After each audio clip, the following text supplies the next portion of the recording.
Hey guys, I just want to talk to you a little bit about hiking sticks, walking sticks, I guess some people refer to them as, and their usefulness and benefits. And I think a lot of people underestimate having a good hiking stick along the trail with them, and it serves a lot of benefit to utilize one. And of course, you can always make one when you're out in a situation you won't have one out of a limb or a smaller diameter tree, a young tree, and in a pinch that works great. I choose to have a little more solid, more modern hiking stick with me, a little more robust, one that I can rely on, that's got some great features and stuff, and I'll do a review on that for you sometime. But yeah, people don't really utilize hiking sticks properly, I think, or enough, and I think they're a great asset, give you a lot of balance. There's also things called like trekking poles and stuff, which I own, but I don't really tend to use them that often. They're not as robust for me.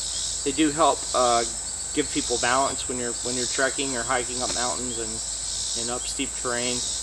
For myself, someone who relies heavily on a good solid hiking stick, I can't put as much weight on those as I would like to, because they're aluminum most of the time or carbon fiber.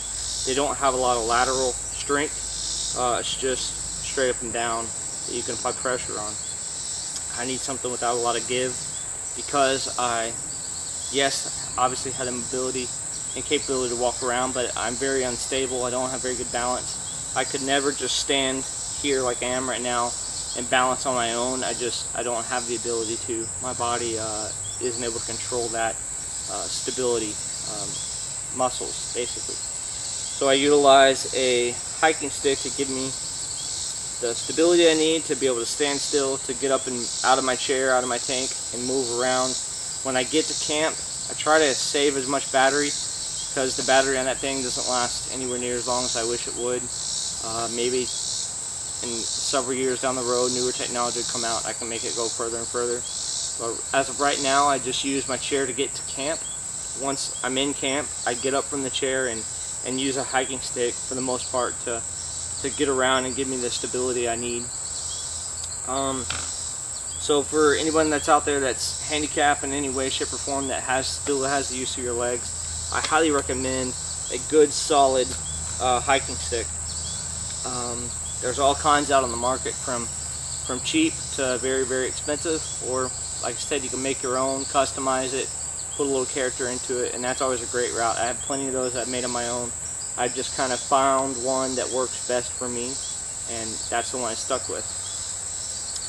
For height, I prefer them to actually be taller than me, and I'll get into that in a little bit here. This one was a gift, and it's actually probably the most solid piece of kit I own as far as hiking sticks go. So it's not as high as I would like it to be. There are add-on features and stuff that you could add to this kit, or this tool, to make it taller. But it's been fine. I haven't really had any huge issues out of that. But if I'm going to make one in the woods, it's going to be taller than I am, just for the fact, as we'll get into here in just a second. If, for instance, obviously it gives you stability when you're walking. It gives you 3 points of contact, and that's what I use throughout my whole life. Rock climbers and stuff refer to three points of contact, as they only move one limb of their body at one given time. They'll hold on with both hands and have a good solid foothold with maybe their left foot, and then they'll begin to move their right foot. And once their right foot's in place, maybe they'll reach for a new obstacle or reach for a new object to grab hold of. When they do reach with their right hand, their left hand and their 2 feet are going to be solidly anchored into the rock face before they move another point. So at any given time, they have 3 points of contact, and that's what's holding them to the face of the rock. Well, the same for me goes in my daily life. If I'm going to use both my hands, and I'll use this tree for instance, I'm not going to use a hiking stick. As you can see, I just grabbed this tree as soon as I picked up on the hiking stick, so I started to fall over. If I'm going to use both my hands in the kitchen or something like that, and I need stability, what I'll do, it's just not exactly my countertop, but what I'll do is I'll lean against that counter to give me my 3rd point of contact, so I can use my hands to cut up things or whatever that may be. Or so I lean on things a lot with my hips to give me both hands. But if I'm not going to lean on something with my hands, I'll just reach up and grab it with my hand. So I have 3 points of contact, both feet and one hand. That gives me a free hand to do whatever I need to do. So I use that mentality, or have used it my whole life. So when I'm out in the woods, or I'm out walking in my yard, or anything for that matter, I really need a third point of contact to give me the stability I need. So for a lot of people that are, healthy and don't have any issues, aren't really going to need necessarily to always have 3 points of contact.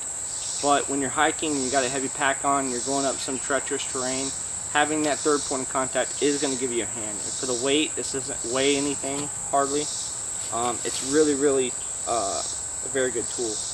Also, if you get injured or anything like that, it's going to give you that extra stability you're going to need if you have an injured leg or something that you had to immobilize. You can find a much heavier duty tree than this, but one that has another fork in it that's just the right height. As you can see, had this limb been much stronger, this is almost the perfect height that I can make a modified crutch. If I found a much stronger limb and a much stronger tree, that's obviously too big around, but you can find a fork or a split in a tree that's the right diameter and the right height. Just cut it off however high you need it to be, make a crutch. But another thing that I use, especially out in the yard, if I drop things on the ground, or there's something on the ground I want to pick up, it's very hard for me to just, I'm going to try to do this without utilizing stick. I'm going to let it just free flow in my hand. It's very hard for me to control the stability in my knees to bend down to pick up, for instance, this gumball. And I just cheated right there, and I used my hiking stick. It's a habit. I can't really get away with it. Get away from it, I guess I should say. Pick up this gumball. And so it's hard for me to bend down to do those type of things. But as you see, I kind of utilize the technique I'm about to just show you. What I like to do is I like to basically make a tripod with my body and my hiking stick. And it gives me all the stability I need to bend over to pick something up should I drop something. So just to make it a little more visible, I'm going to drop my knife on the ground. I need to pick that knife up. It's sharp. It's a very dangerous tool. I don't need to be mulling about as I'm trying to get down to get to it. So what I like to do is I like to sink my hiking stick into the ground, and I'll put it right here against my neck in the crotch of my shoulder. And what I'll do is I pull against the hiking stick into my shoulder, and no matter how low down I get, I'm applying that pressure, and I'm utilizing this to give me the stability. So I've got both legs and the hiking stick that give me the stability I need to bend down. I could be down here as long as I needed to be because I have a good structure that's giving me balance, my third point of contact. And now to stand up, I just come right back up the hiking stick. Sometimes I'll hold it with my neck if I have to get a better grip again. Now I'm good and stable. I've recovered my blade. I can put it back in my sheath, lock it in, and I'm good to go. Anyway guys, that was just a real quick tip on hiking sticks and just a little, base camp talk, I guess you'd say. I'm here in my base camp, scouting around, looking at some trees and stuff I'm going to use to make a shelter with. So, hiking stick. Sorry, I just had a bug fly in my face. Hiking stick. Check them out. Try one. If you haven't used one in a while, check it out. Figure out what all the things you can do with it. Thanks guys, this is Tank Davis. I'll see you on the next one.